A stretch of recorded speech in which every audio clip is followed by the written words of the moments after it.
The FBI has opened an investigation into one of America's most corrupt criminal operations, the FBI.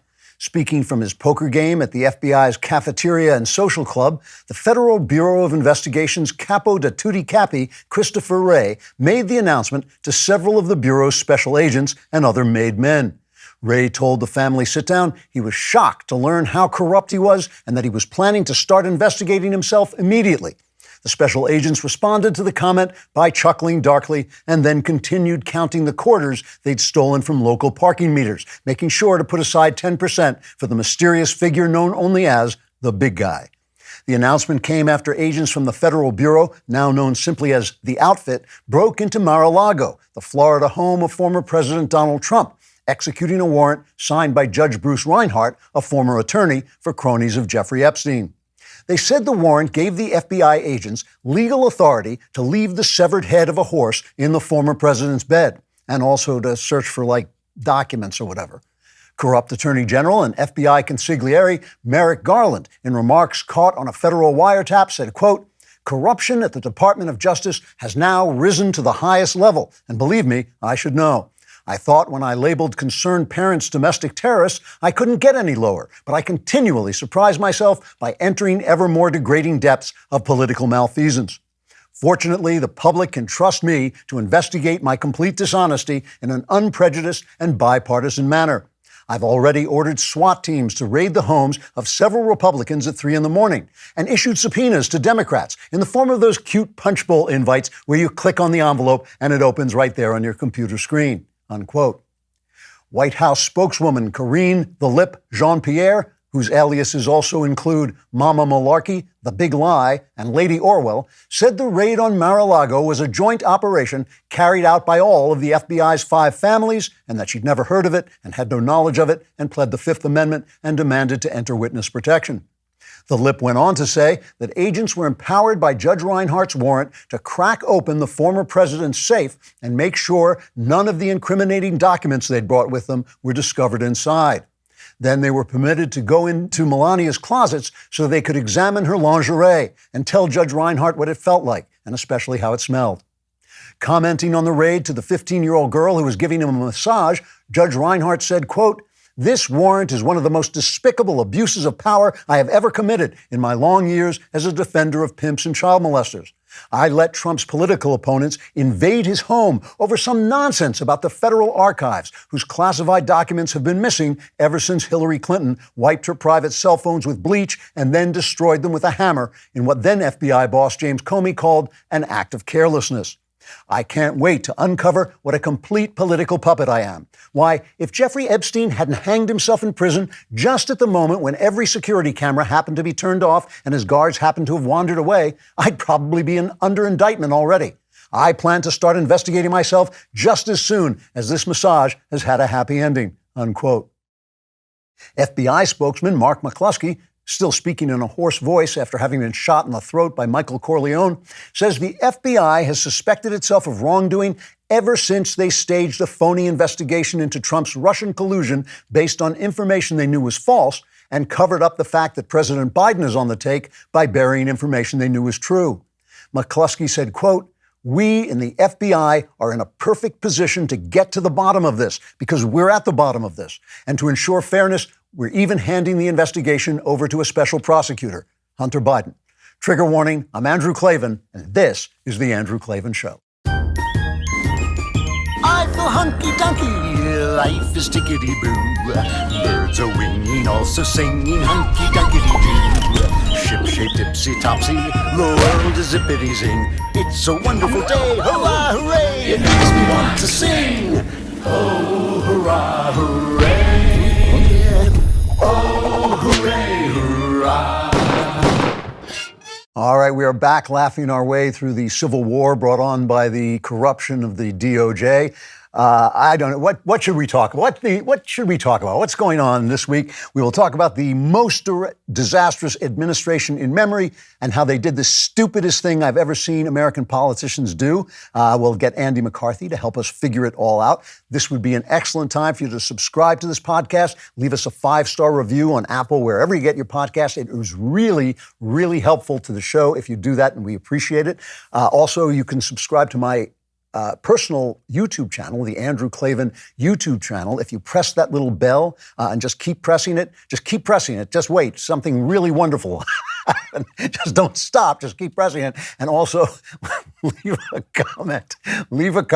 And if your comment is despicable, we will offer you a job with the Department of Justice, or we'll read your comment on the air, depending. If it's not quite that despicable, we'll read it on the air.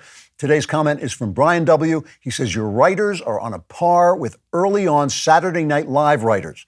Wow, your rants are on point, funny, and sad. Now, I want to read this because I think it's time I introduced my writers, my staff of writers who are on par.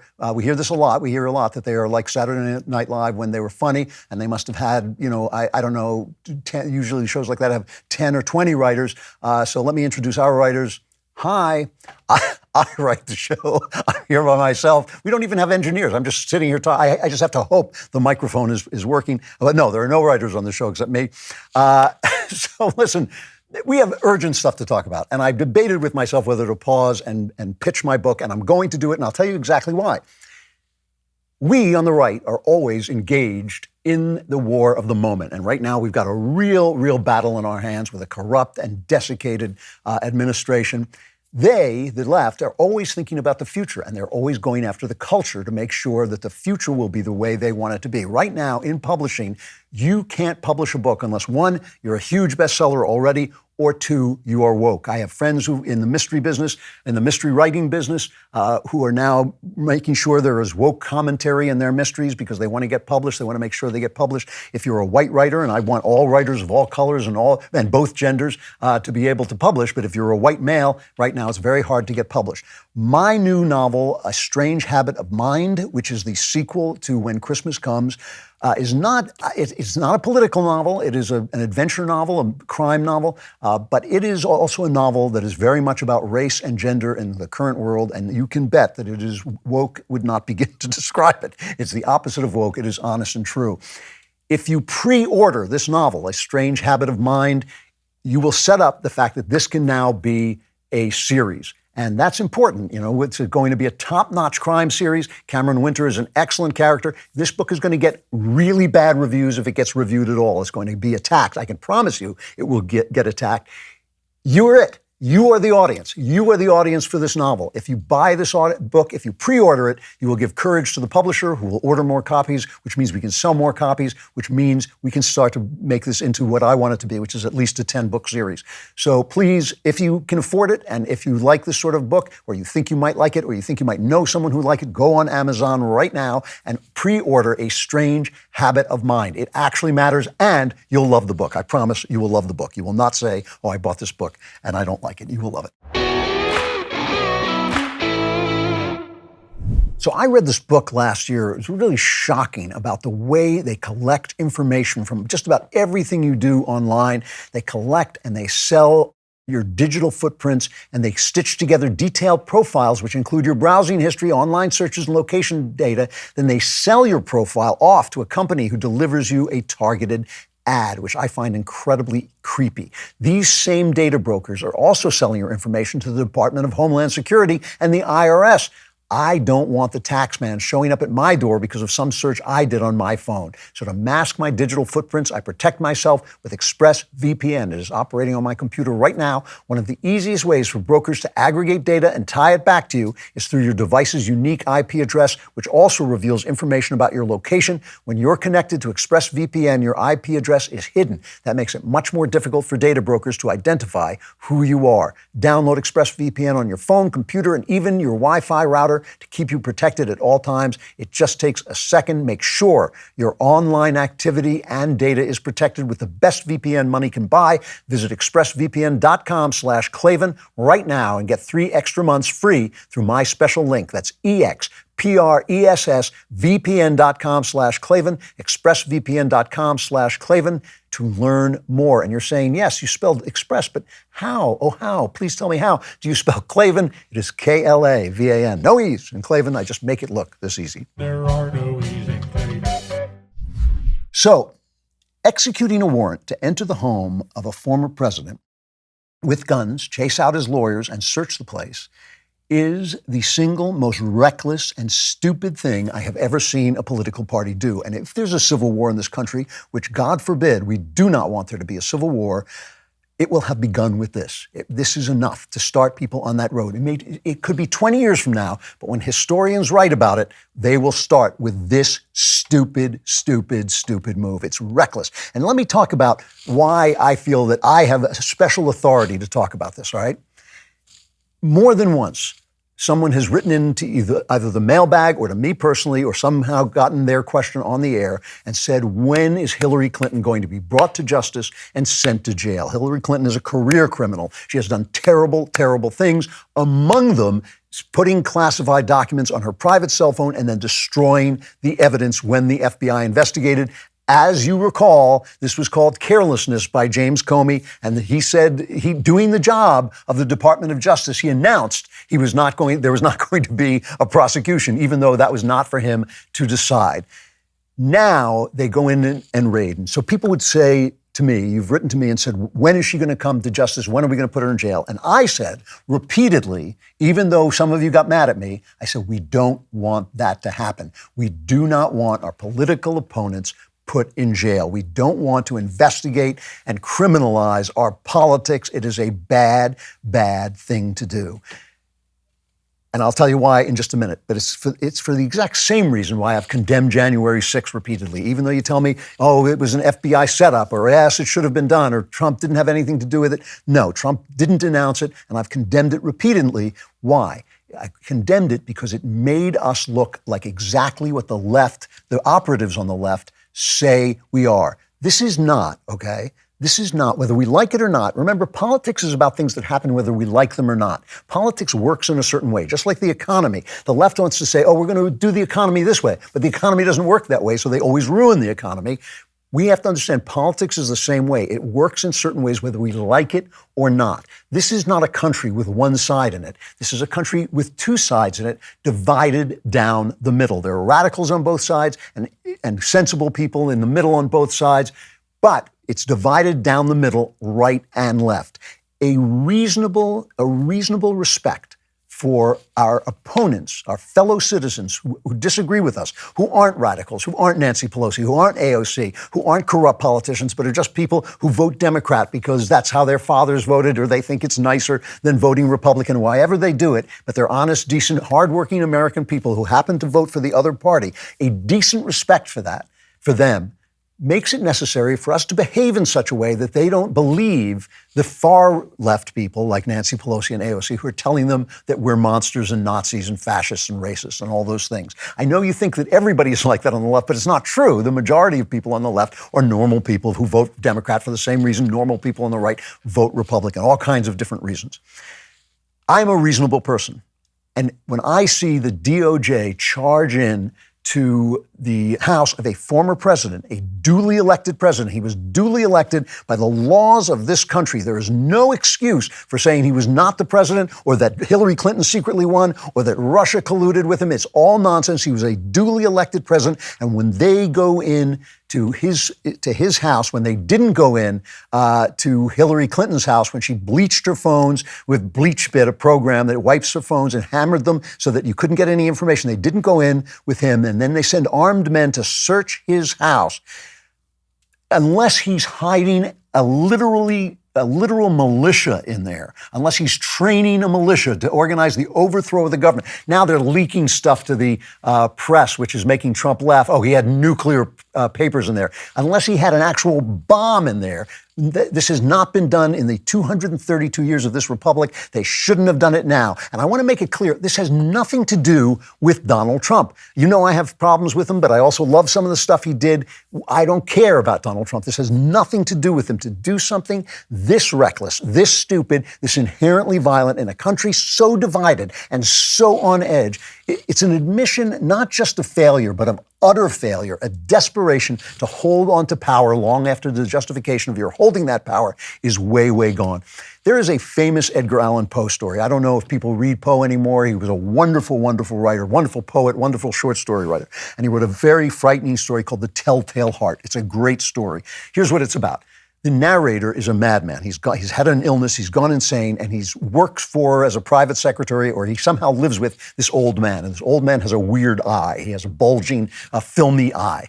And the madman, the narrator of this thing, is so terrified of this eye that he decides he's going to kill the old man. And one day, he sees this guy's eye in the middle of the night, and he smothers the old man and kills him, dismembers his body, and hides it under the floorboards. Well, the old man screams once before he can kill him, and the neighbors call the police, and the police come over. And the police are interviewing the narrator, the murderer, and the murderer is as cool as he can possibly be, and he's fooling the police, and the police are totally fooled when suddenly he begins to hear thump, thump, thump, thump, thump, thump. He hears the dead man's heart beating under the floorboards. And the thump, thump gets louder and louder and louder, thump, thump, thump, thump, until he believes the cops must hear it too, and they're just making fun of him, pretending to believe him, and he finally confesses, and he tears up the floorboards, and he takes out the heart, and he says, here it is, here is the beating of this hideous heart. And now when people read this horror story by Edgar Allan Poe, and they always say, well, the heartbeat is the sound of his guilt.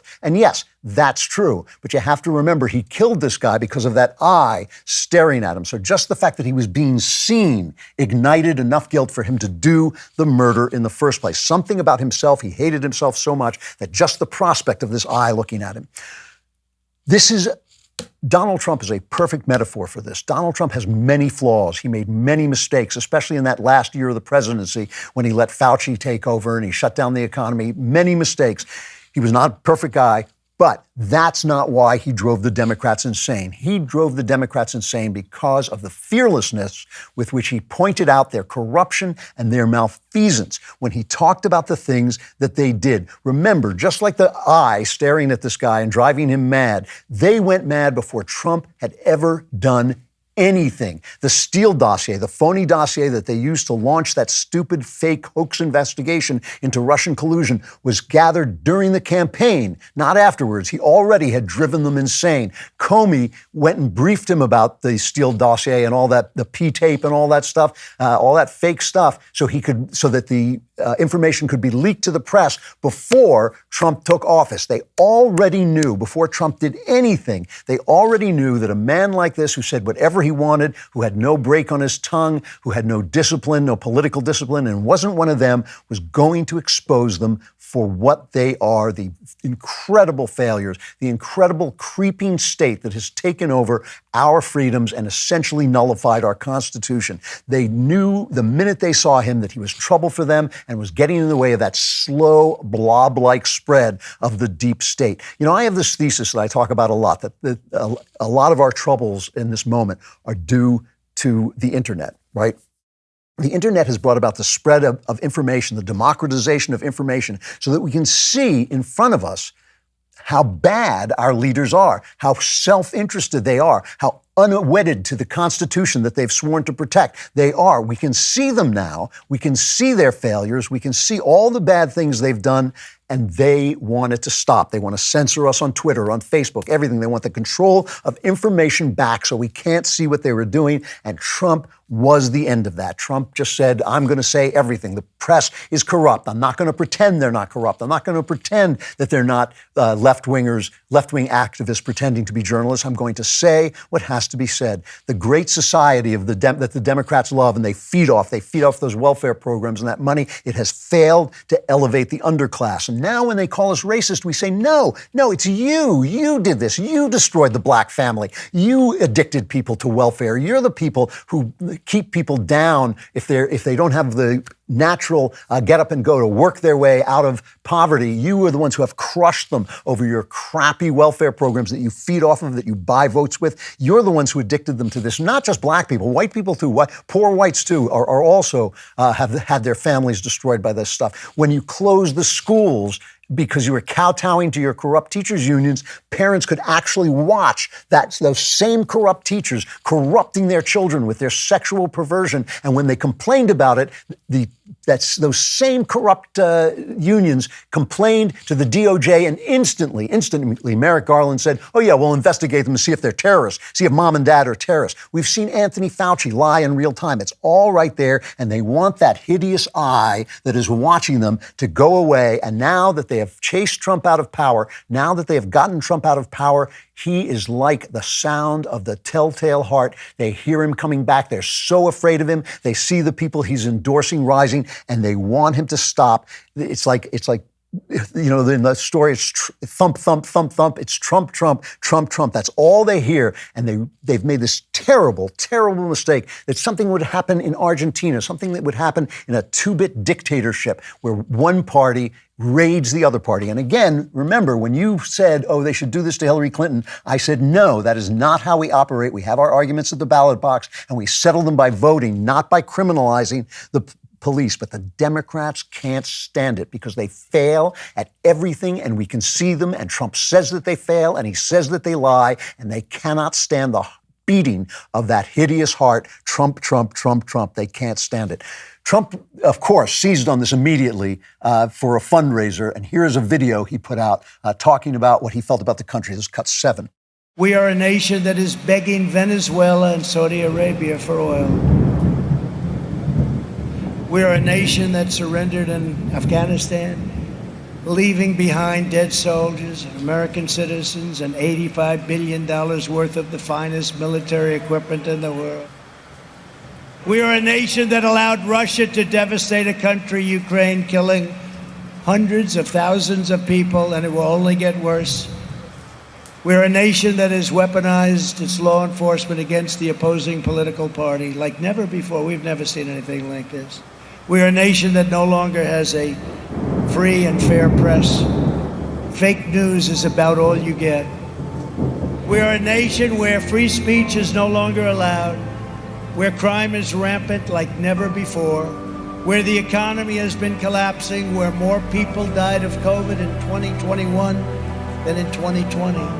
Now, you can say anything you want about that ad. You can say it's cynical. You can say he's raising money. You can say he's being opportunistic. But there's one thing you can't say about that ad. You can't say it's untrue. It is all true. These guys have ruined everything they touch. They have abused their power. They've abused it in the press. The press is full of liars. The press is just as corrupt as the administration is. The internet has exposed them, and they feel themselves losing their grasp on power. This is an aging, sclerotic regime that feels its power slipping away, and all they hear when they look at Donald Trump is Trump, Trump, Trump, Trump. He's coming to get them, and now they have made a stupid, reckless, violent mistake. This is a dumb thing to do, and again, I don't care what Trump has done. I don't care whether he's broken the law. I don't care whether he has classified papers. This is not the way we deal with this in this country, but it is now, and that's on them.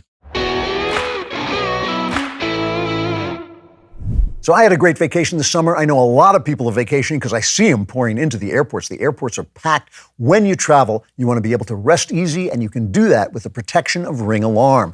Ring Alarm is an award-winning home security system with available professional monitoring when you subscribe. Easy to install. You can do it yourself. And Ring has further changed the home security game with Ring Alarm Pro. When you go pro, you get full home security. And all you have to do is subscribe to Ring Protect Pro to get that professional monitoring. Ring Alarm Pro combines a security system with a fast Eero Wi-Fi 6 router for home security and network security in one device. This summer, whether you're across the country or across town, you'll know everything at home is protected and connected, and it will stay that way with a Ring Protect Pro subscription. It's an amazing deal. You get that professional monitoring for the ultimate peace of mind. This busy summer season, protect your home. Go pro with Ring Alarm Pro.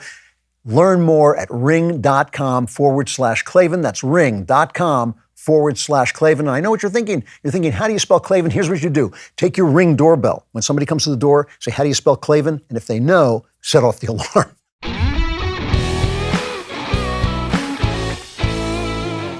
So, corrupt Attorney General Merrick Garland obviously did this pressured by the left base. The president says, I had nothing to do with this. He did. That's a lie. For a while, they were leaking that Merrick Garland himself didn't know anything about it. But then Garland came out and he made this play because people are genuinely upset. Half the country is looking at this and saying, hold on here. What are you talking about? What could he have done? Michael Knowles tweeted, if he has severed heads in his refrigerator, maybe it's justified. Maybe. But they, and this stupid leak they put to the Washington Post, well, he might have nuclear weapons. So Merrick Garland made this play, I guess it was last night, Thursday night, where he said, yes, he knew about it. And here's what he had to say. Cut 14.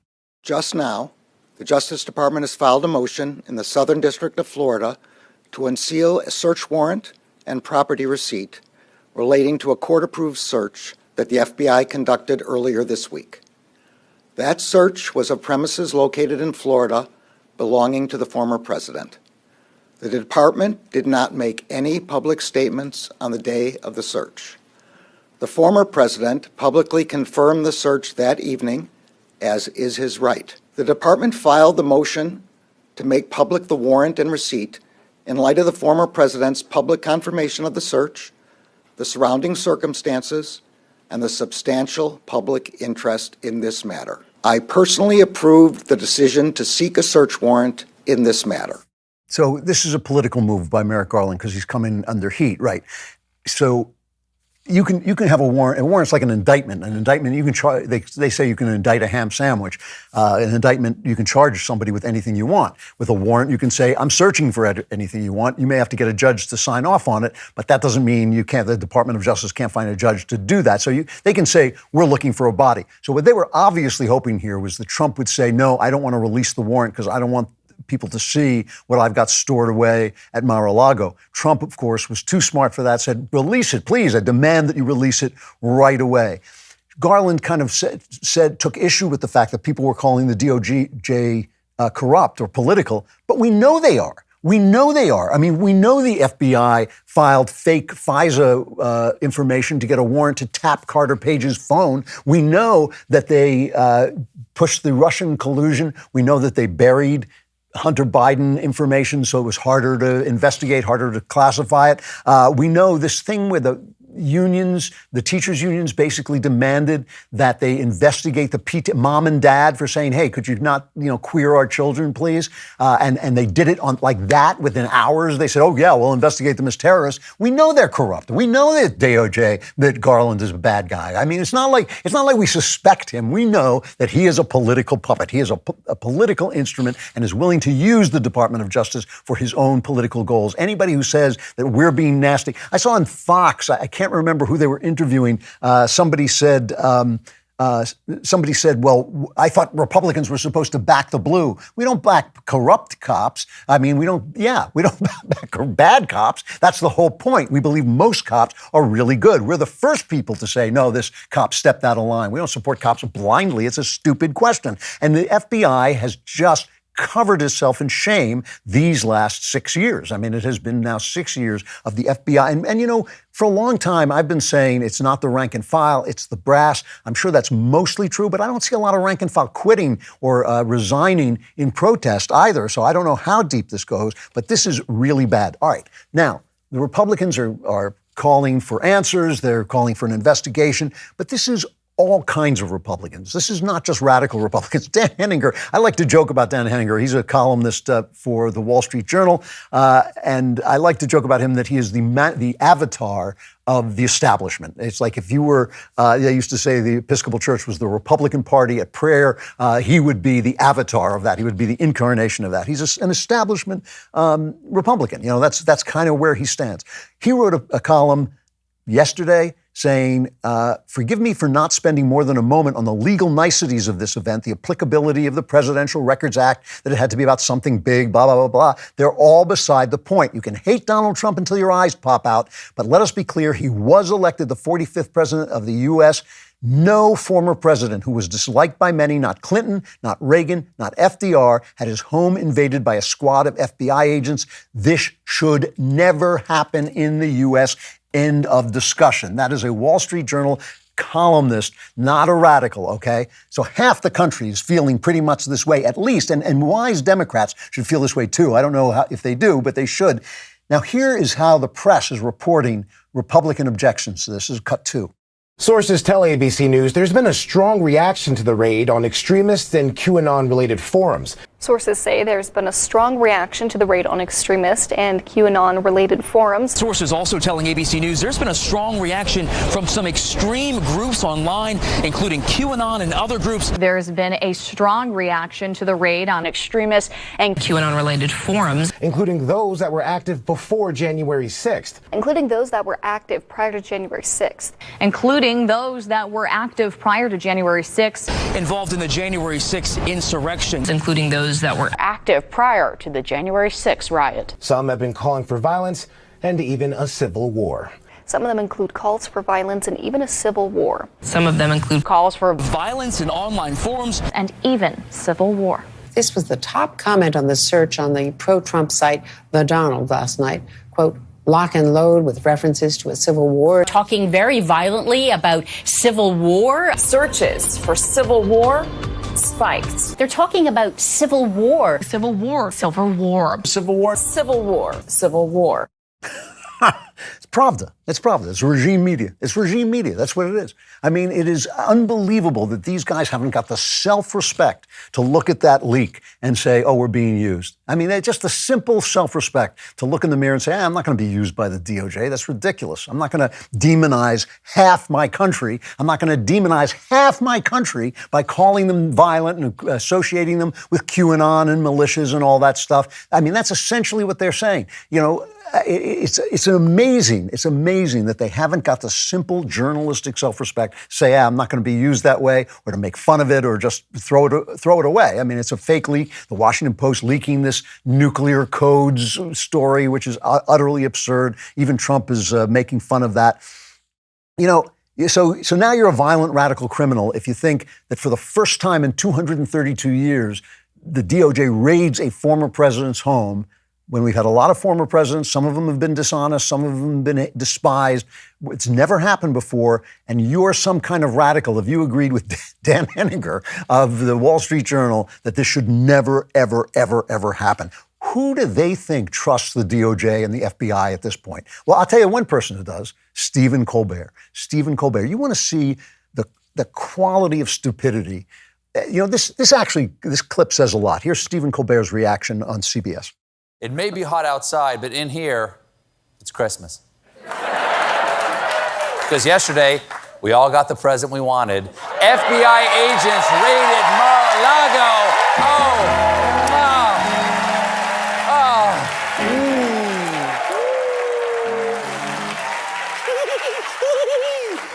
That's the most beautiful sentence America has ever produced. It's right up there with "we put cheese inside the crust."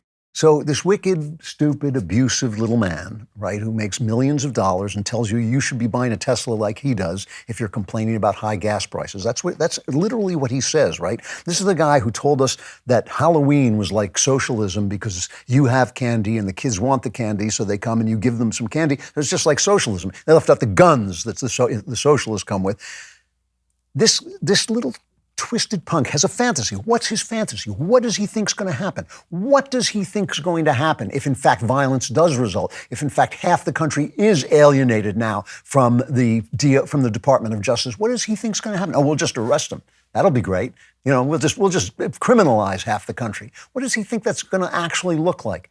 You know, is he so rich that he thinks he won't be touched by that? Is he so rich that he doesn't care about this country anymore? I mean, a little respect. You know, I've said a million times, you've heard me say a million times that the activists are not the people. The gay activists aren't the gays. The black activists aren't the blacks. The leftist activists aren't the Democrats. There are plenty of decent people on the left of center who are not AOC. You've heard me say it again and again because I have a respect for my fellow citizens in the greatest country on earth that has ever been on earth, but not Stephen Colbert. And here's why this is important.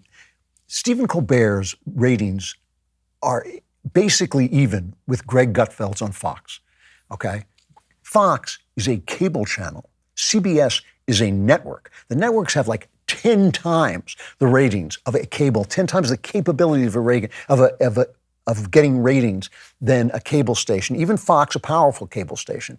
Greg Gutfeld is competing with Stephen Colbert because that's how low Stephen Colbert is, because he doesn't give a damn about anybody but his own corporate interests, his own rich boy interests, his own rich little white man interests with his Tesla. He doesn't care about anybody else. And CBS says, well, that's our audience then. That's our audience. We don't care about the other people. They're deplorable anyway. You know, it's a basket of deplorables. Why would we play to them? That is the kind of solidity, the monoculture that goes from the deep state to the elected officials below them, to the corporate powers that be, to Hollywood, to the publishing industry, to all these people that you hear me saying, you know, like that people like me are the counterculture, that people who, like me are having a hard time breaking through, that if you don't show up for us, there's nobody there for us because this is how powerful they are. All of those guys, they don't care about you. They do not care. They don't care you're not going to watch CBS. Oh, we get the same ratings as Fox, Greg Gutfeld and Fox, Stephen Colbert. We don't care because we're the power. We are the power. We serve the powerful.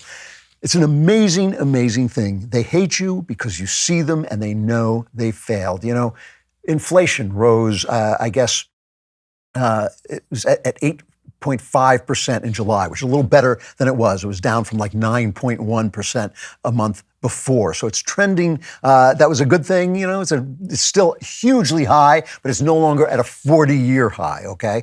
Now, that means that they can parse it by saying, well, it's 0% inflation because if you balance out the different price points, but you're still paying a ton for gas. Gas has dropped a little bit. You're still paying a ton for food. You're still having to, curtail your activities. This is how Biden announced this 8.5% price increases, cut 10.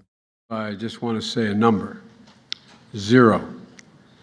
Today, we received news that our economy had 0% inflation in the month of July. 0%. Here's what that means. Well, the price of some things went up last month. The price of other things went down by the same amount. The result, 0 inflation last month. But people are still hurting. But 0 inflation last month. 8.5% inflation. He says 0 inflation. Real hourly earnings are down 3% in the past year because your inflation goes up. You don't just get a raise. You don't just get a cost of living raise. So your earnings have gone down 3%. Since a year ago, that's a 3.6% drop in real weekly pay for the average American. Here's Biden on that, 13. First, the economic plan is working. And second is building an economy that will reward work. Wages are up this month, provide opportunity, help the middle class, and still have work to do, but we're on track. See, all of this works because if ABC is lying to you about, just publishing any leak the DOJ wants to put out, just publishing anything, it all works if Stephen Colbert is the only TV, guy in the country. But because of the internet, we've eaten away at that. So of course they got to shut us down. Don't say a man can't be a woman on Twitter, then you're a hateful. Don't say groomer just because we're grooming children sexually. Don't call us groomers just because we're groomers. If they can just keep shutting you down. Ultimately, this didn't work when they invented the printing press and the Catholic Church tried to shut down the spread of information that was causing the Reformation. It didn't work then. It's not going to work now, but it can cause a lot of bloodshed in between. These guys know you see them. They know you see them. And Donald Trump is the ultimate proof that you see them, because we wouldn't vote for a man like Donald Trump if anybody else were willing to tell the truth openly and stand up to the press the way he does. You know, we would get a much more statesman-like person if anybody else on the Republican side were fighting the fights that Donald Trump is fighting. Of course they're afraid of him. They've made a terrible, terrible mistake. It's just, it's embarrassing. It's embarrassing. But we see them, and they've got to make that stop.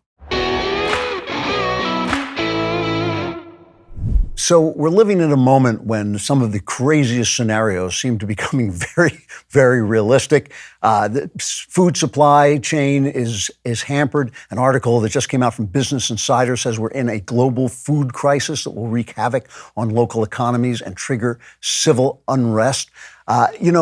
You don't need actually that kind of terrible emergency. Even just a flood or a storm can make it so you need to get your own food. That's a reason to stock up on emergency food, which is why I'm happy about a deal I've made with My Patriot Supply. You save $250 on their Ready Hour 3-month emergency food kit when you go to preparewithklavan.com. This Ready Hour food kit from My Patriot Supply is specially packaged to stay fresh for up to 25 years, and it gives you over 2,000 calories a day. These kits are in stock. They ship fast with free shipping. When you're ready for real preparedness, make sure to look for Ready Hour foods from My Patriot Supply. Go to preparewithklavan.com and save $250. The emergency food kit you're going to need, preparewithklavan.com. And in an emergency, one thing you have to know is how you spell Klavan. It's Klavan. There are no easy Klavan. So you've probably heard me say many times that Andrew McCarthy, is the gold standard when it comes to legal commentary. And the reason I keep saying that is because Andrew McCarthy is the gold standard when it comes to legal commentary. His take on what is going on in the legal world is always incredibly incisive and fair, right down the middle. He is a former federal prosecutor and a contributing editor at National Review and a terrific writer. Andy, thank you so much for coming on. It's really good to talk to you. Drew, it's my pleasure. Great to be with you. So I can't help noticing that for 230 some odd years, nobody raided the home of a former president or sent armed officers in to search the home of a former president, and then they did. What the hell is going on? Well, I guess we have a little more clarity because we've seen now that there's reporting that, we're going to get this warrant if we haven't gotten it already as we're speaking now. It's been described in the media. It looks like there's a good bit of classified information that was, or at least whether it's still classified is going to be a big issue, obviously, because we're dealing, as it would come to my attention if I were trying to prosecute this case, we're dealing with my suspect happens to be the one official in the United States government who can declassify anything he wants to declassify. So whether it's in fact classified information or not is an issue. But I've gotten in trouble, Drew, with using the word pretextual. Apparently, there's a whole glossary of things we're not allowed to. So we can't say raid, we can't say spy. So pretextual, I'm learning, is another one of these loaded words. I think that they are mainly trying to make a case on Trump related to January 6th. And I think if you look at the timeline of what they've done in the 6 weeks in which this Mar-a-Lago search is included, that becomes clear. But when I say they have a closet agenda that's more important than what they're ostensibly doing, that does not mean I'm saying that they either lied to the court or that the classified information is unimportant to them. I just think they wanted a reason to get into Trump's residence and root around for things that might be helpful to them while they're frenetically trying to make a January 6th case. So if the judge says, yes, you can, classified information justifies a search, and they go in looking and have a list of classified documents, they can also look at Melania's underwear and anything else they want? Well, everybody does hide evidence of crime in Melania's underwear. You hadn't heard. So here's the way the law works. What you have to have in order to lawfully enter somebody's premises is probable cause of a crime and probable cause that evidence of the crime will be in the place you seek to search. That's what you need to get a warrant to enter somebody's home. Okay. So if you have evidence of a crime and evidence that probable cause of the crime and that the evidence will be there, that gets you in the door. Then what the law says is if law enforcement people are legitimately on the premises conducting a search and they see other information that is obviously criminal, even though it is outside the parameters, the four corners of the warrant's permission, what the judges said you can look for, they're not required to turn a blind eye to it. They can grab it and seize it. So my best example of this, Drew, is let's say I have a notorious robbery that's been committed in my jurisdiction, and I have a suspect in mind. I'm not sure if he did it, but I'm dead certain that he's a small-time drug dealer.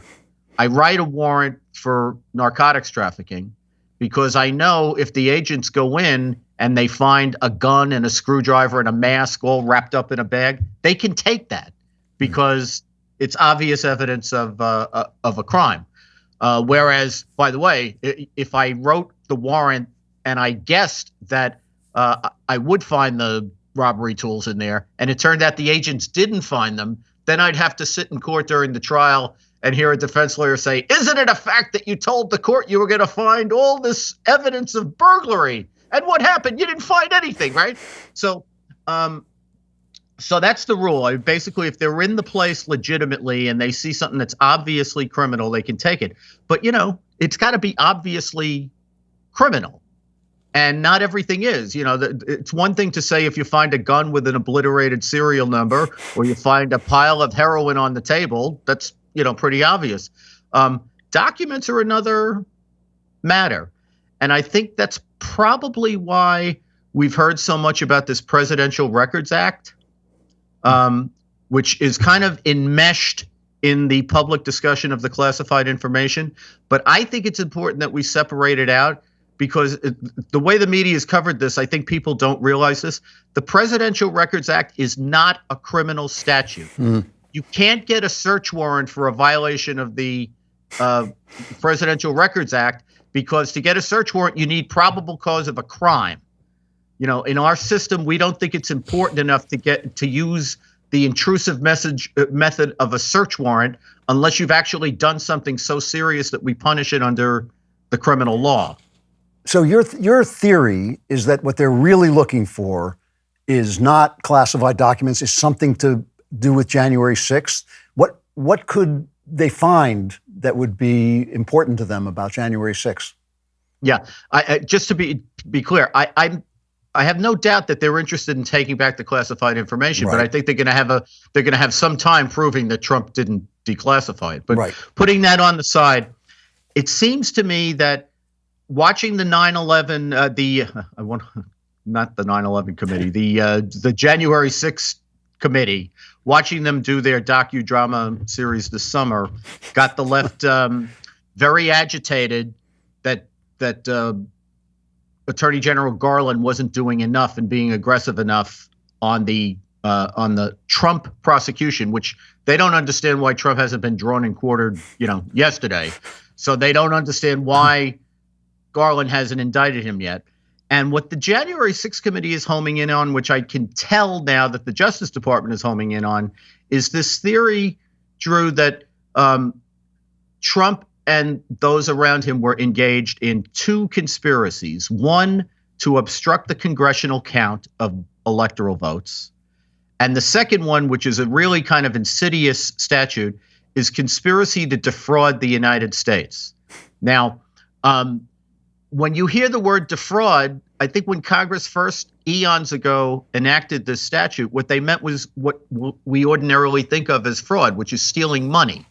But in the 20th century, the Supreme Court put a lot of elasticity in this statute, and it basically allows you to prosecute any scheme or any deceptive scheme that would frustrate the government from performing one of its proper tasks, which is a lot of room for prosecutors to criminalize stuff that frankly Congress hasn't gotten around to criminalizing, right? So I think what they're going to articulate as a conspiracy against the United States is a scheme to undermine the state certification of electoral votes and therefore frustrate Congress's ability to count state certified electoral votes. Wow. I mean, that to me, the fact that this has never been done before seems to me to raise the bar. Let me ask you this. You've always been really circumspect about your comments of people, the actual people in the DOJ and the FBI. You've worked with a lot of people, you've known a lot of these people, and you've always sort of given them the benefit of the doubt. At this point, the FBI seems to have run a case, an investigation of Donald Trump based on information from the Steele dossier they knew was false. They seem to have covered up Hunter Biden information that they knew was true. At least some of them have done that. They lied to the FISA court to get a warrant to tap Carter Page's phone. They investigated the PTA. I mean, they're investigating parents as if they were domestic terrorists because they don't want their kids, taught that they're the wrong gender. At this point, do you look at this DOJ and think that the people are justified in at least feeling suspect that it's an arm of the administration? Oh, yeah. I think they've lost the benefit of the doubt. I've argued that I think the national security mission should be taken away from them, foreign counterintelligence mission, because I think it's changed the culture of the Bureau, which was a pretty good law enforcement outfit. Yeah. But I think the culture of things got changed. I don't think anybody meant to do this, but I think when we had the wave of jihadism starting in the 90s, the Bureau and the Justice Department derivatively became more like an intelligence agency than a police force. And they're not only different skills, they're different protocols. I mean, the thing with FISA is a good example.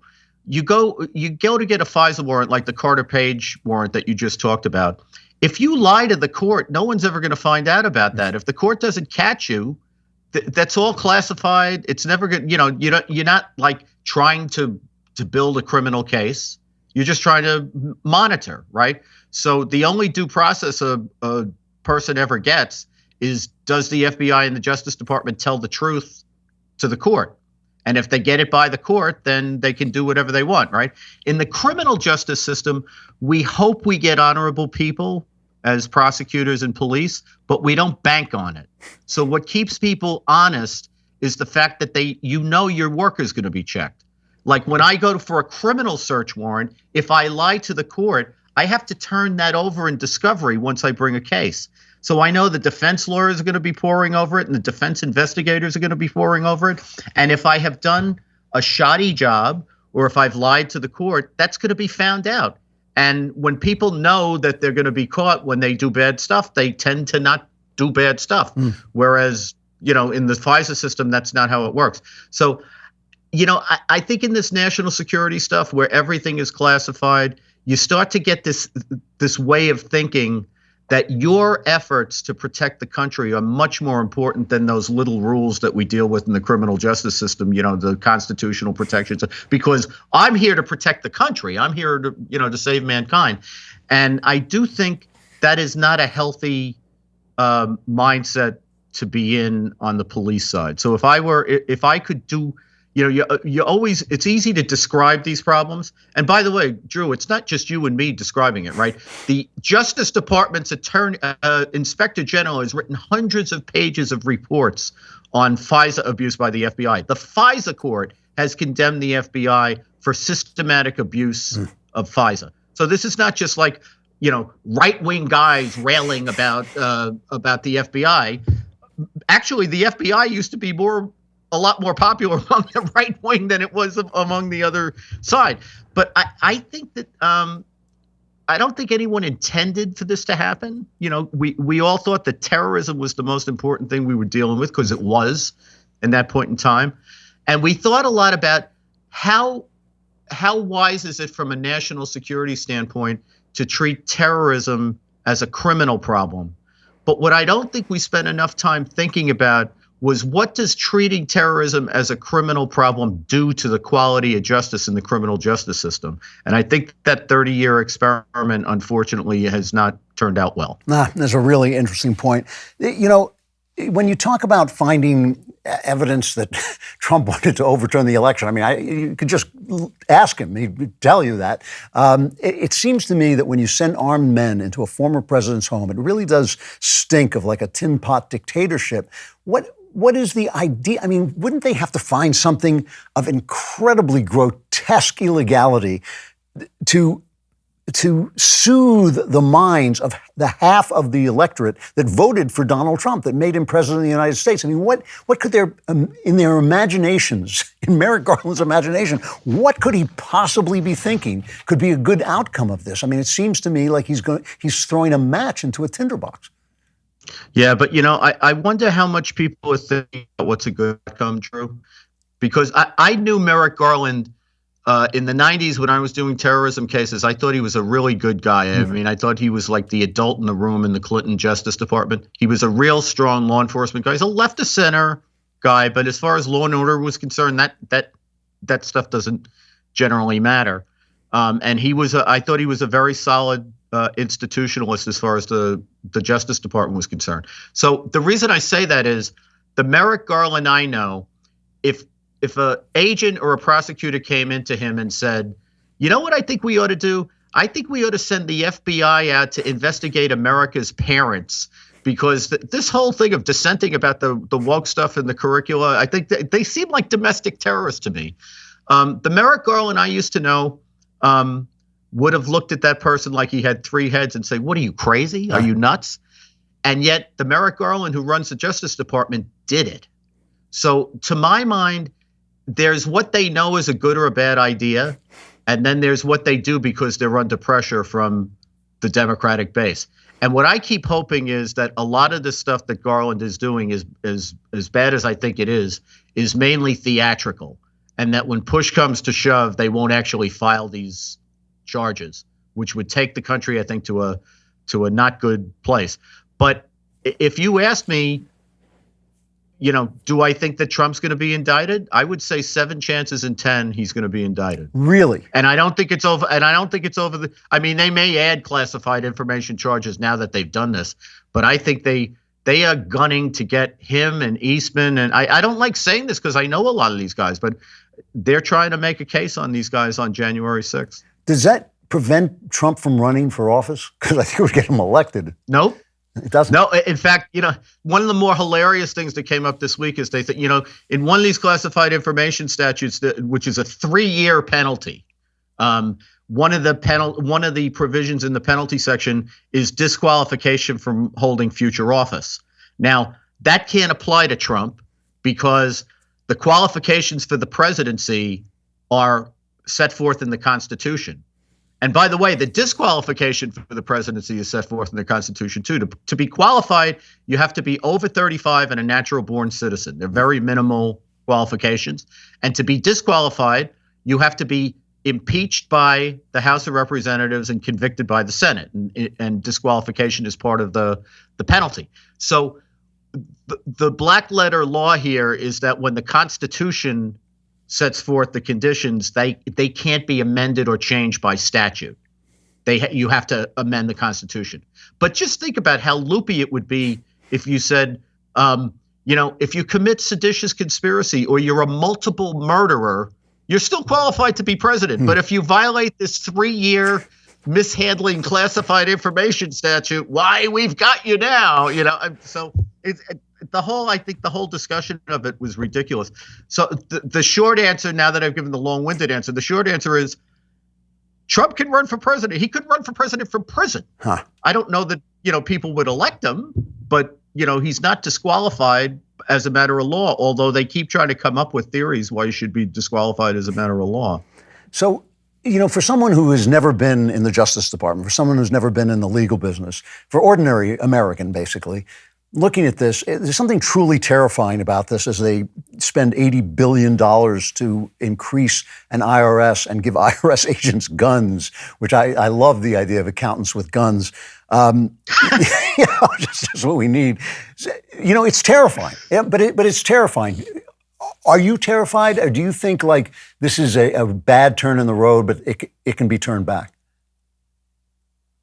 I think it's going to take a long time and a lot of commitment to turn it back. And the reason is, and I think Drew, this is just like one iteration of something we, on our side, that we have dealt with progressives for a long time, which is that progressives, they obviously like to have people who are progressives in power, but what they really like is the instrumentalities of government to further their cause, whatever instrumentality they control at the moment and is ready to hand. And it's hard to imagine a more powerful instrumentality than the legal system. So I think, on our side, we would like to see a more robust Bill of Rights and a more robust commitment to liberty. But we're dealing with people who not only think that they know it all and know what the good is, they are more than willing to push the envelope as far as it can be pushed with the procedural levers of government, and not just in the criminal justice system, in every single place where they run an administrative agency of any kind, which is why I think the only way you can really reverse this is you have to strip down the administrative state to something that's much more modest than what we have now. Wow. Andy McCarthy writes at National Review, former federal prosecutor, the best legal writing in the country for my money. Andy, it's great talking to you, and thank you very much. Really interesting. Drew, hope to see you soon. Yeah, likewise. Some states now have laws that say as early as the 2030 model year, new vehicles will have to be electric in order to be registered. Cars with internal combustion engines will only be able to get license plates if they are built before the end of 2020s. So what people are going to do is they're going to keep repairing their cars and getting new parts for old cars. Now, you may say, I don't care about this. I just want to get a date. Well, happily, the answer to both problems is the same. Just say rockauto.com. First of all, the minute you talk like that, women will come flocking. And also, you will be able to keep repairing your car for low prices, getting great parts online. That's why women are so impressed when you say rockauto.com. It means you know where to go to get the car parts you need online without pretending to drive your broken car to a store that doesn't even exist. You can get them online at reliably low prices in a very, very easy to use catalog. Go to rockauto.com. You can get brakes, shocks, carpet, wipers, headlights, mirrors, mufflers, lug nuts, any part you need, and make sure to write Klavan in there. How did you hear about us box? So they know I sent you, and they know you're just that macho because you say Klavan, rockauto.com.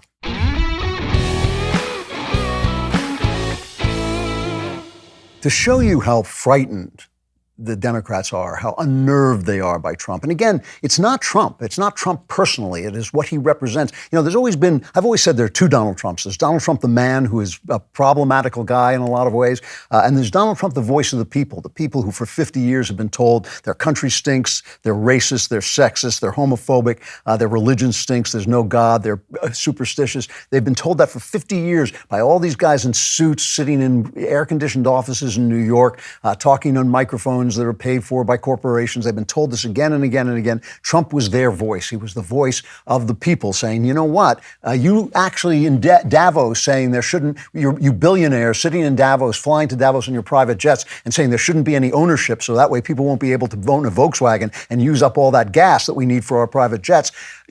Nobody was saying that. Mitt Romney wasn't saying it. John McCain wasn't saying it. Trump said it. He finally came out and said it. And finally, some people on the right started to understand. And again, it's not about Trump. It's about the voice of the people. That's the voice that's frightening him.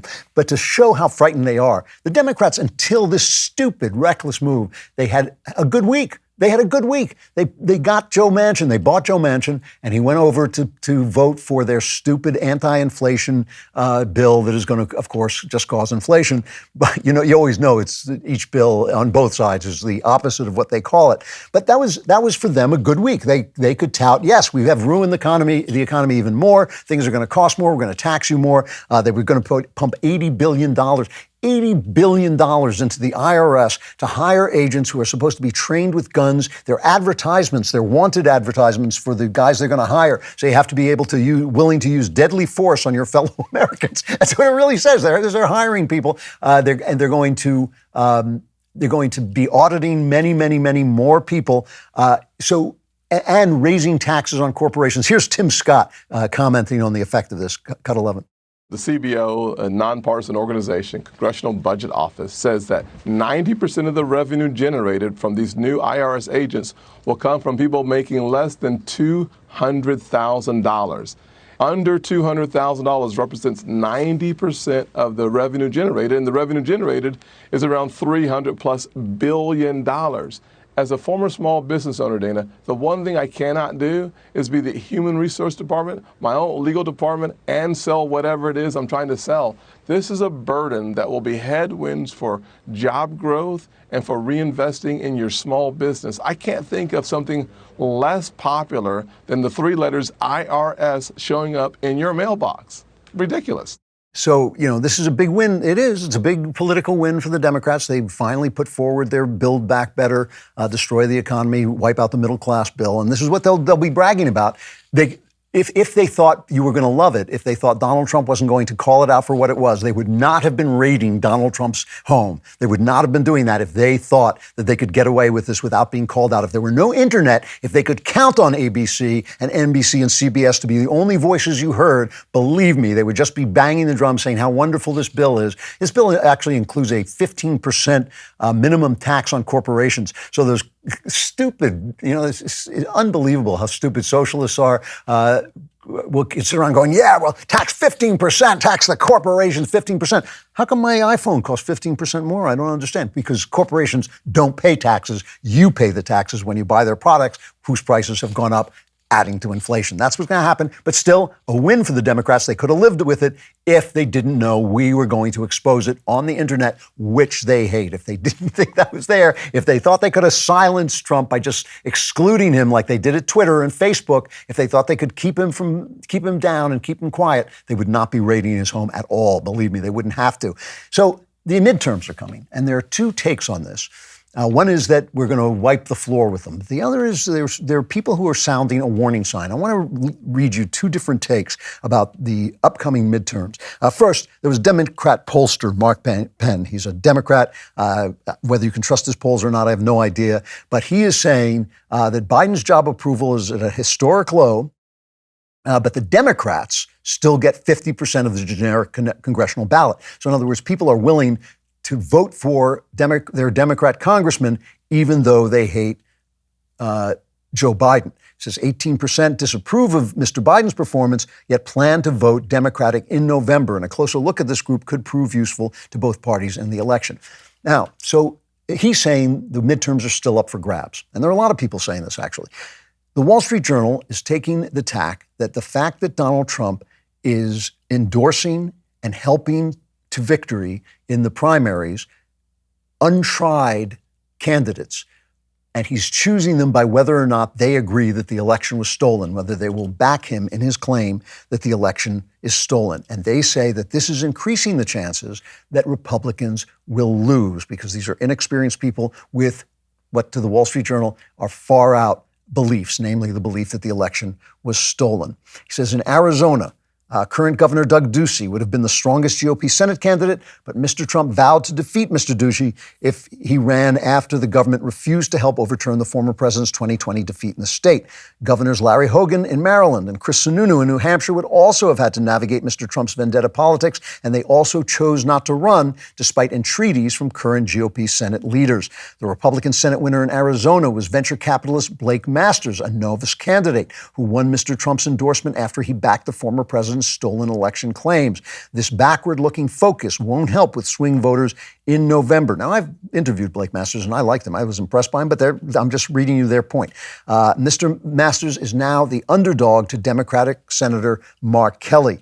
This follows the pattern of other Trump-blessed Senate nominees who are struggling since their primary victories. Mehmet Oz is trailing badly in Pennsylvania after a brutal primary campaign, even though Democrat John Fetterman is still recuperating from a stroke. Republican voters haven't united behind Mr. Oz's candidacy, and defeat would cost the seat now held by retiring Senator Pat Toomey. In Georgia, Mr. Trump helped to clear the GOP field for Herschel Walker, the football great, but Mr. Walker has never been vetted during a political campaign. He's trailing incumbent Raphael Warnock in the polls in a state that should be ripe for a GOP sweep this year. They put out some hate ads, some campaign ads saying he beat his wife or something like this.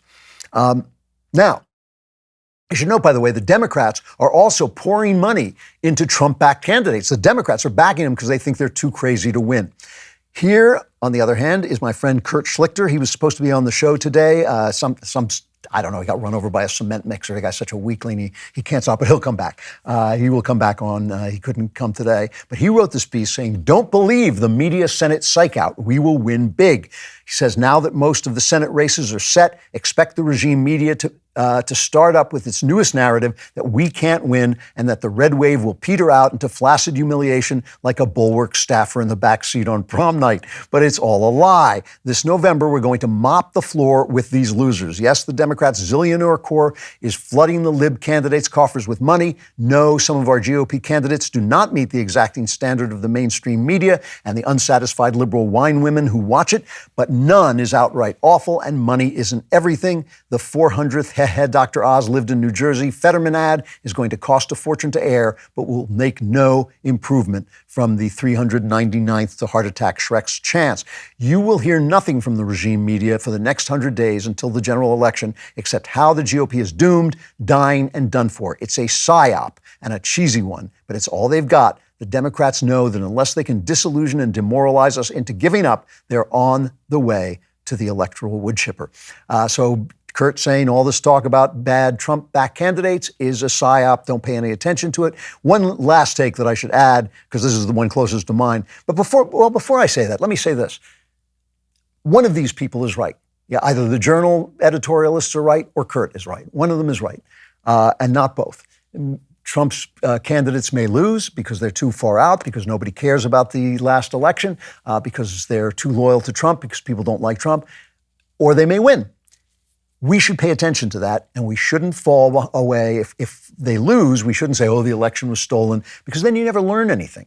This is the way you learn things. You learn about politics by results. Results matter. They matter. They're like the market. They're the information that you get that help you do better next time. And if you're constantly saying, oh, they stole it from me, like the Democrats are constantly saying, we stole that election, Trump stole the election, now Trump is saying they stole the election from him, you never learn what works and what doesn't. But the one thing that I have to say is true is Gerard Baker wrote this column. He said, one of the more intriguing themes in this fall's midterm elections pits the appeal of outsider candidates against that of professional politicians. The question is, how much political experience do you need to lose wars, trigger financial collapses, start recessions, or preside over a civilizational decline? As Trump said to black people, to black voters, what have we got to lose? I have to say, I feel that way. I think bringing in new blood, getting rid of the deep state, bringing in Trumpers can only help if they can win. If they can win, I think it would be a good thing to get the people who are in there now out where they belong. All right, in the old days, I used to advertise Harry's razors. And I would say to you, hey, millions of listeners, I love Harry's, go out and buy one. But I don't do that anymore because I don't love Harry's. I hate Harry's. You know why? When Harry's was advertising on our show, some evil, bigoted, horrible person named Michael Knowles said, boys are boys and girls are girls. Oh, what a horrible, horrifying. I was frankly horrified and shocked that anybody would say such a thing. They said, Harry's Razors said to us, they pulled their ads. They said, this is values misalignment. We don't believe in that. Well, we're not going to promote products that hate our values or hate your values. So we did the only thing that makes sense. We launched our own razor company, Jeremy's Razors. Every Jeremy's Razors kit comes with a premium razor, 2 sets of blades, shaving cream, and aftershave balm. It's what I use when I'm shaving Klavan, and it's a beautiful thing. Over 70,000 kits have shipped already. Instead of telling you I'm a big fan of Harry's, I'm here to tell you about the thousands of ex-Harry's fans who have literally thrown their razors in the trash and switched to Jeremy's. Go to IHateHarrys.com and get your Jeremy's Razors Founder Kit. He needs the money. He's living on the street. And okay, it's a nice street and there's a mansion on it and he's living in the mansion, but still, it's on the street. So it's time to stop giving your money to woke corporations that hate you. Give it to Jeremy instead. So this is the part of the show where I usually stop talking about politics and start talking about the arts or religion, the culture, things that actually matter. And I want to do that now because I think it's in moments like this when there's a lot of political stress, I think this is the most important time to stop. This is the most important time to take care of your spiritual health so that You do not let politics chew you up. You don't get manipulated in your anger. I always tell you, anger is the devil's cocaine. Politicians on both sides, this is not one side or the other, politicians on both sides are only too willing to manipulate your emotions. That's why you have to be contained within yourselves. So I was going to call this segment How to Christian. That's a little arrogant, but I couldn't help myself. But it was inspired by two letters in last week's mailbag that I didn't get a chance to answer. The first was from John, who says he's a Christian who struggles with alcoholism. I know drunkenness is a sin. I hate that I do it, even though I know it's an offense to God. I've asked my Father in heaven through the Lord Jesus to take this desire from me. I can go 2 or 3 days, but I always slip back into these behaviors. I know that God works in his own ways, in his own time, and prayer delayed is not necessarily prayer denied, but I'm frustrated. I don't want to be resentful towards God because I don't understand his plan for me, but I'm just so tired. I'm stuck between the faith versus works understanding, but I can't help but feel I'm not trying hard enough, and Satan is using that to trap me in my sins. He says, I know you can't give me all the details. Whatever advice you can give would be greatly appreciated. That was one thing that I didn't get to answer. And the other was from Dan, who said, in one of your recent episodes, you talked about your experience in the Anglican Church.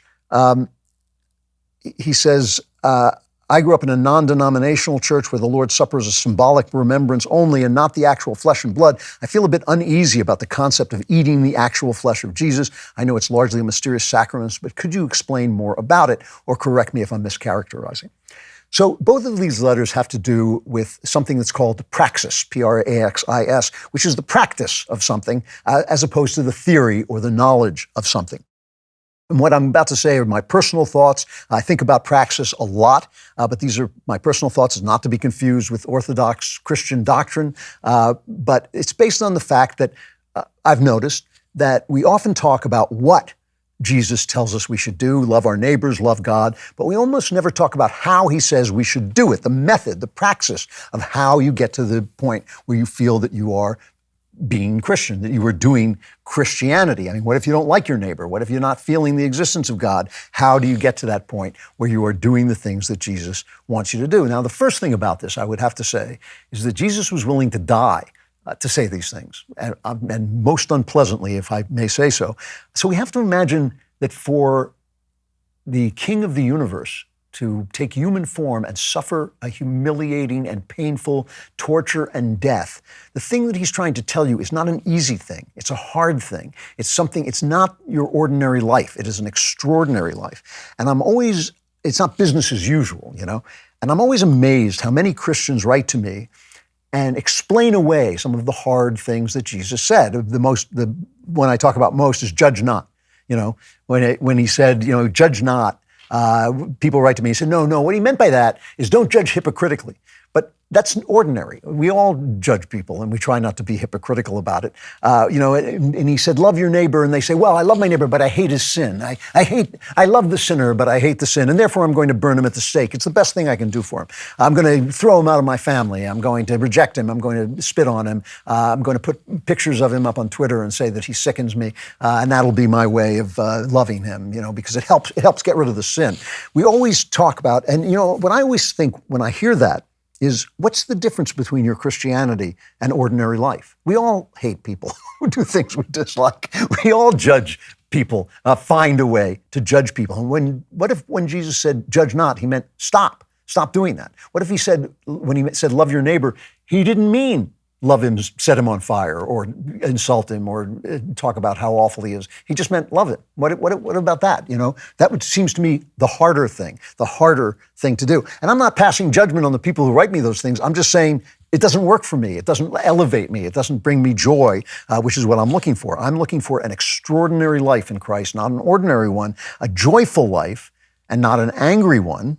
I don't want to be angry all the time.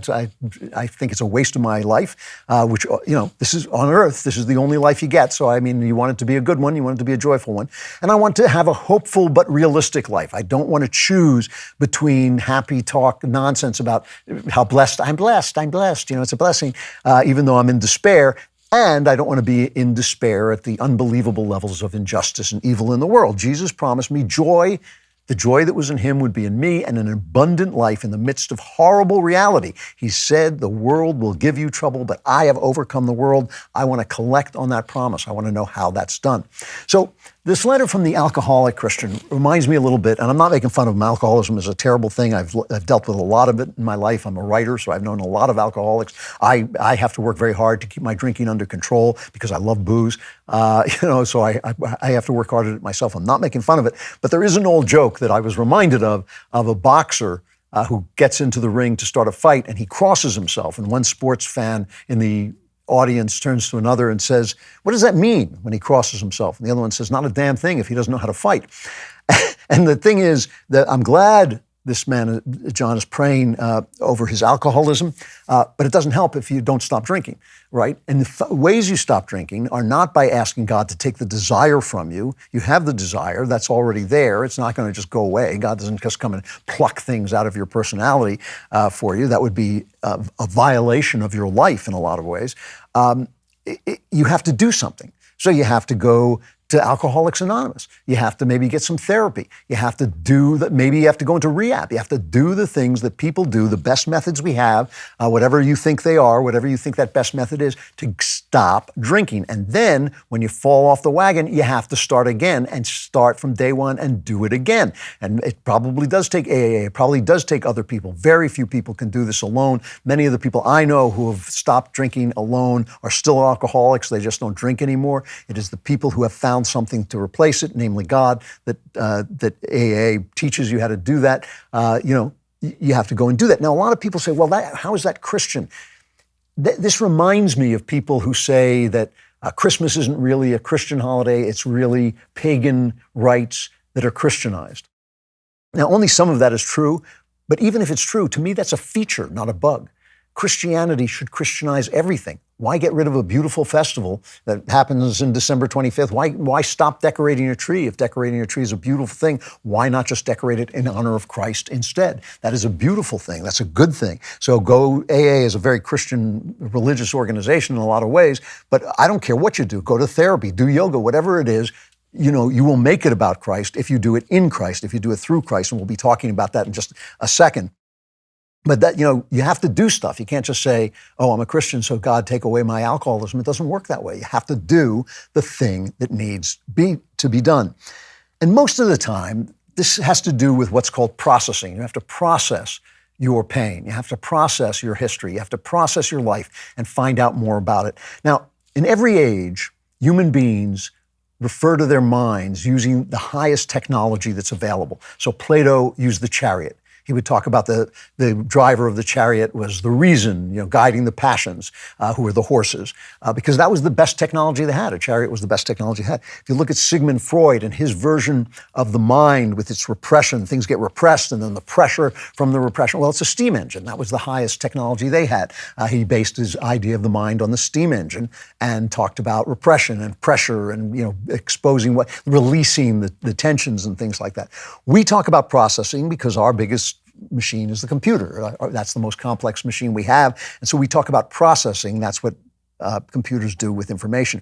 What does it mean when I say process your pain? You got to process your grief. You got to process the things that were done to you when you were a child, so that you don't drink them away. You don't say, no, I feel great. Give me 10 more drinks and I'm going to feel perfect. I'm going to feel absolutely perfect. I'm not going to worry about the fact that my father, cheated on my mother or my mother beat me with I'm not going to worry about any of that stuff because I'm going to be so drunk it's not going to matter.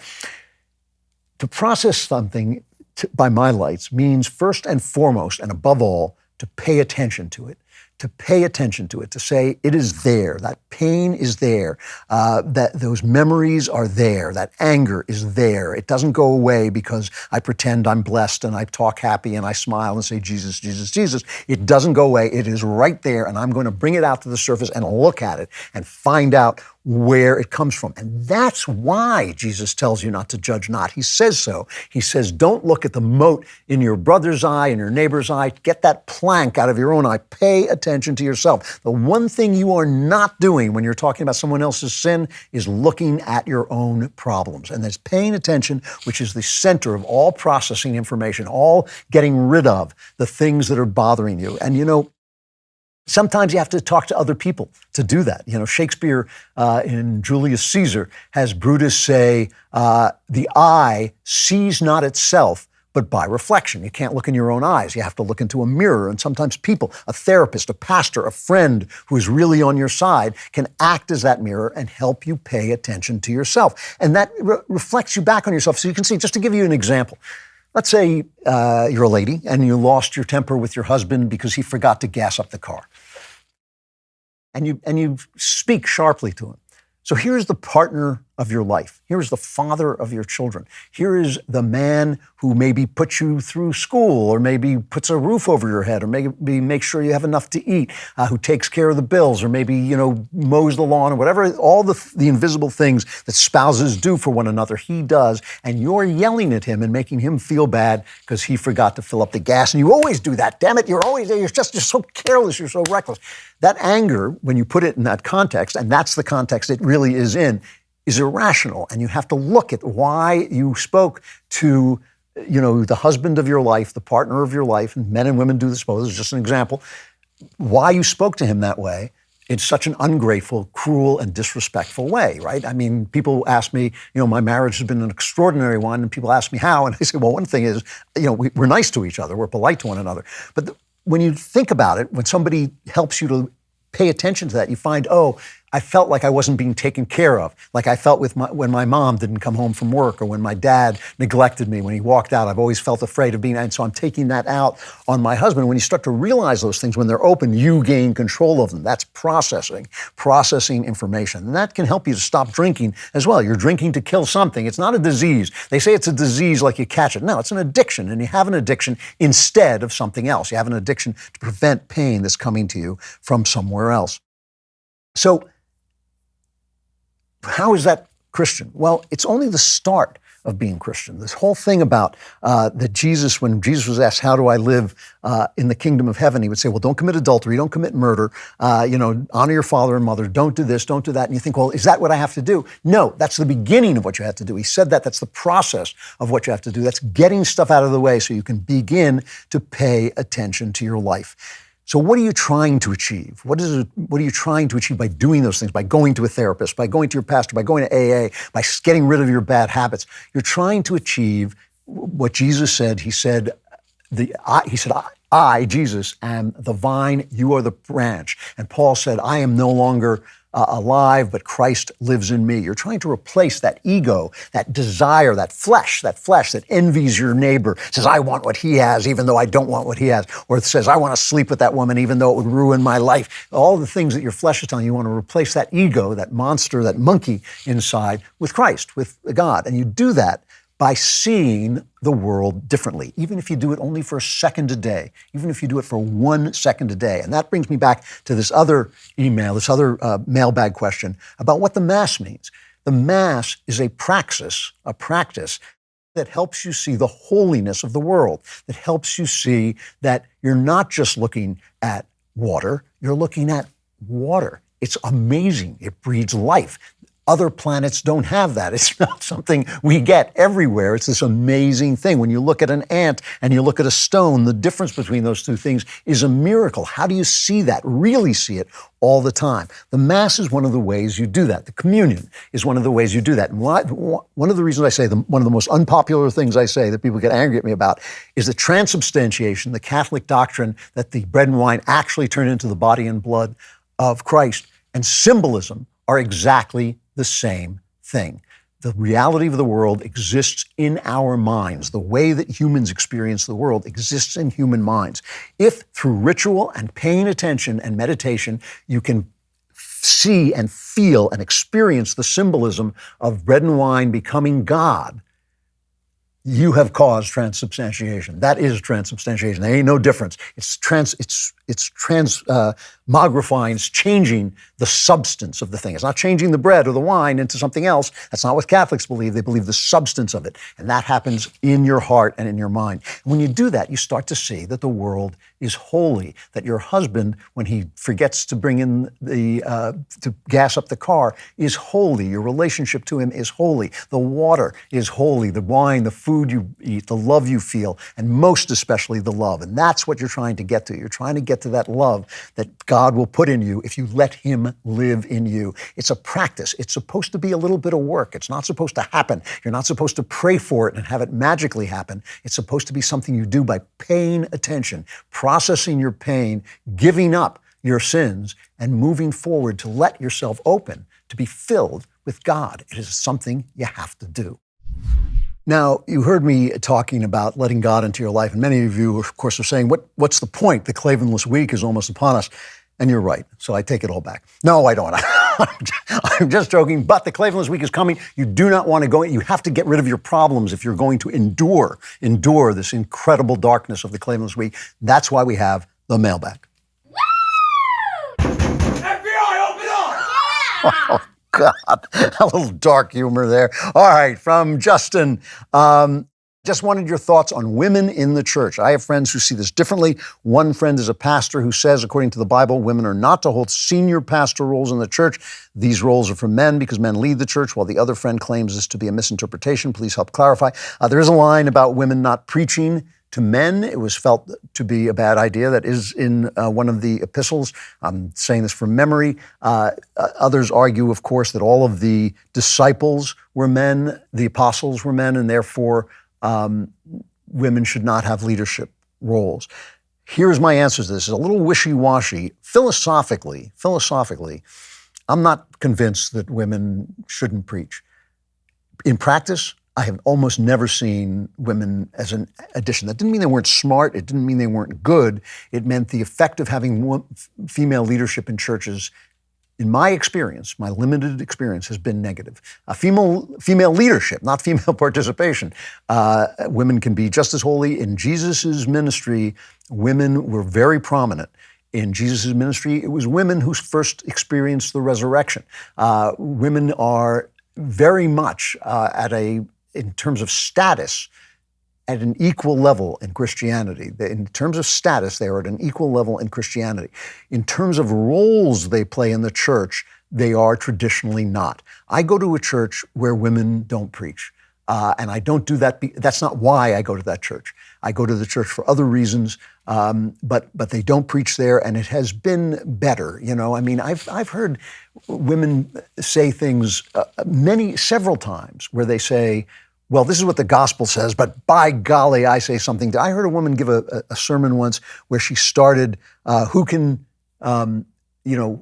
say the worth of a virtuous woman? Her price is far above rubies. And she said, well, who says a woman has to be virtuous? You know, this kind of self-affirming thing that women are prone to. Men have their flaws, and one of women's flaws is that self-affirmation routine, and it has ruined their relationship with the church. Have I had bad male preachers? Yes, but the best preachers I've had have also been male. So all I can tell you is this: philosophically and theologically, I'm not sure. I'm not as committed to keeping women out of leadership roles and out of preacher roles. That they don't preach in my church has been a relief to me, and so that's my wishy-washy answer to you. But I don't. You know, the theological argument can be made in both ways. The fact that the apostles were not women is not conclusive, and one line in an epistle is not necessarily conclusive. Jesus definitely respected and elevated women, and that is why our society respects and elevates women at its best. And it did until we lost our Christianity, and now we believe that men can be women, and it's a totally different thing.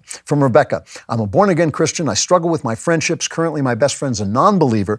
She knows my positions and respects them. The problem is she makes horrible life decisions. I give her my faith-based advice, but she just doesn't take it as much as I love her. Being her friend is actually emotionally painful. I'm watching someone I love destroy themselves slowly.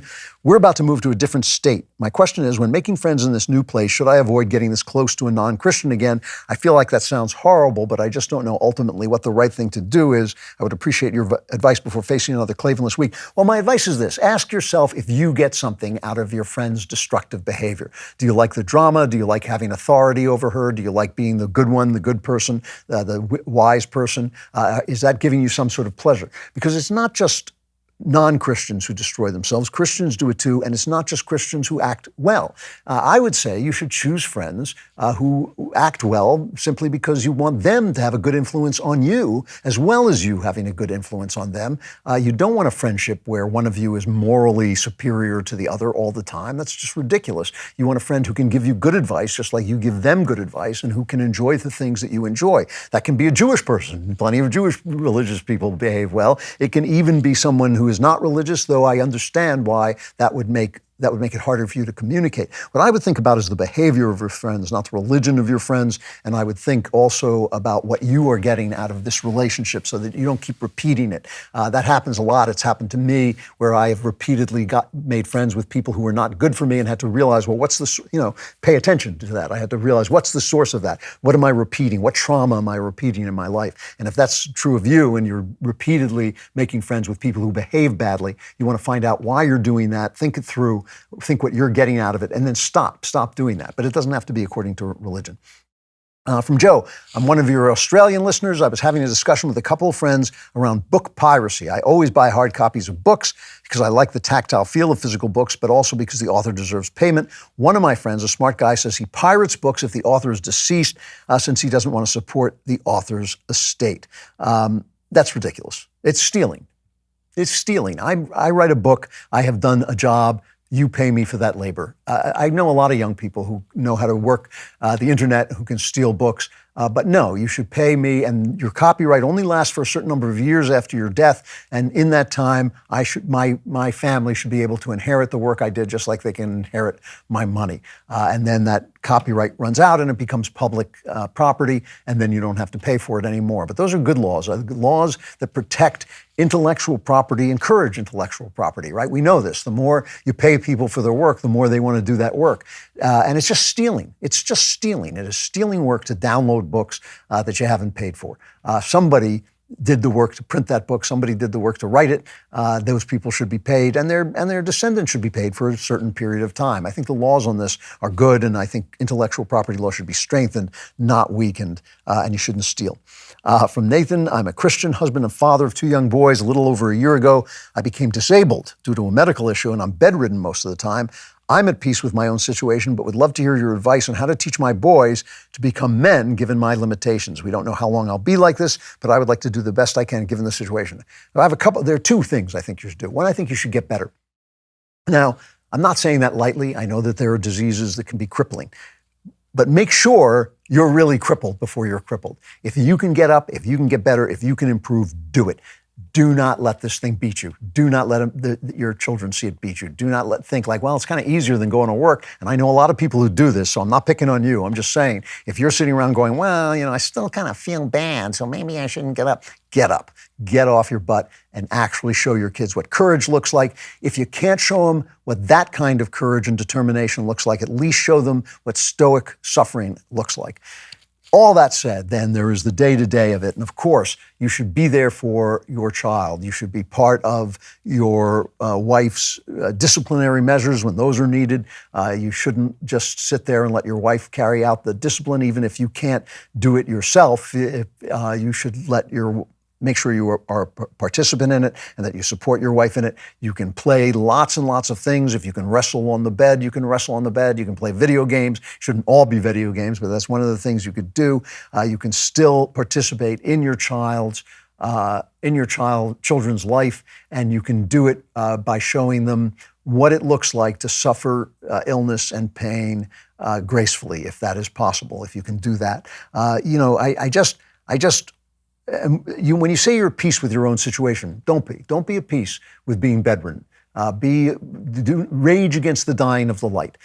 Stand up for your own wellness and try to get better and work at getting better and work at proving the doctors wrong if they say you can't get better. Show them what that looks like as well, and then participate in their lives. Don't stop. Make them want to see you. Make sure they want to see you by being a participating and fun and interesting dad. I got to stop. The Klavanless week is here. It's over. It's over. The darkness descends. Fire, flame, screaming, broken glass, crawling over broken glass, stepping on broken glass, swallowing broken glass, wailing, gnashing of teeth. But for the 2 or 3 of you who survive, we will be back next Friday with The Andrew Klavan Show. I'm Andrew Klavan.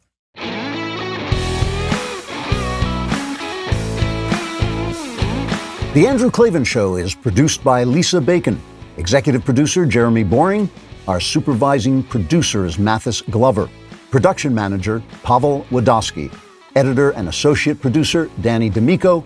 Our audio is mixed by Mike Cormina. Animations are by Cynthia Angulo. Hair and makeup is done by Cherokee Hart. Our production coordinator is McKenna Waters, and our production assistant is Jacob Falash. The Andrew Klavan Show is a Daily Wire production. Copyright Daily Wire 2022.